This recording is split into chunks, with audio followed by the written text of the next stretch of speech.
Veuillez vous abonner afin de ne pas rater les informations suivantes. Commentez et likez s'il vous plaît pour vous exprimer.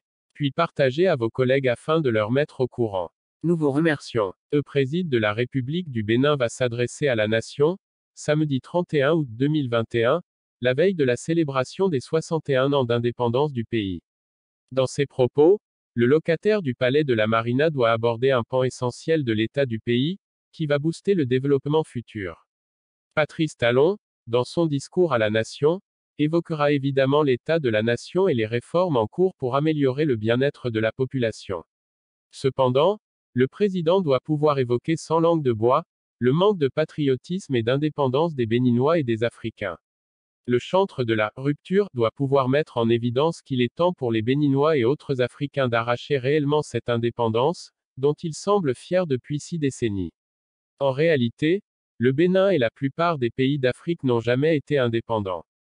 Il ne s'agissait que d'une mise sous tutelle voilée par un calque de liberté de décision, dont ces pays refusent, eux-mêmes, de se défaire, cela profitant aux dirigeants, aussi cupides que dépourvus de toute notion de patriotisme et d'honneur. Patrice Talon a amorcé une pente extra glissante dans sa gestion du petit Bénin, en tentant, à sa manière, de réinventer la démocratie, de lancer un ballon d'essai d'une démocratie adaptée. Et, contre toute attente, le pays connaît une avancée notable dans sa longue et périlleuse route vers l'indépendance, la vraie.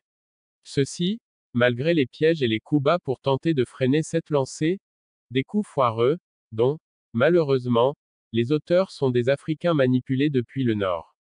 L'autre grand chantier pour Talon outre la poursuite de son travail actuel qui, nonobstant les imperfections çà et là, demeure exceptionnel, Patrice Talon doit savoir qu'il ne peut pas y arriver tout seul, quelle que soit l'immensité de sa volonté de faire, évidente, d'ailleurs. Cependant, c'est déjà un début de commencer quelque part et il faut avoir le culot d'aller au bout du chantier. Il faut que le président arrive à convaincre seulement quelques-uns de ses pairs du continent à aller dans la même direction que lui. C'est un énorme travail mais il a le devoir de le faire ou de l'essayer. Il est clair que la plupart des dirigeants en Afrique de l'Ouest ne le suivraient pas, ne voulant pas oser frustrer leurs maîtres du Nord, mais il est du devoir de Patrice Talon d'essayer avec ceux qui sont à même de comprendre qu'il est temps pour le continent d'aller de l'avant. Le président Talon constitue aujourd'hui une lueur, non pas pour le Bénin uniquement, mais pour l'Afrique entière, l'Afrique résiliente.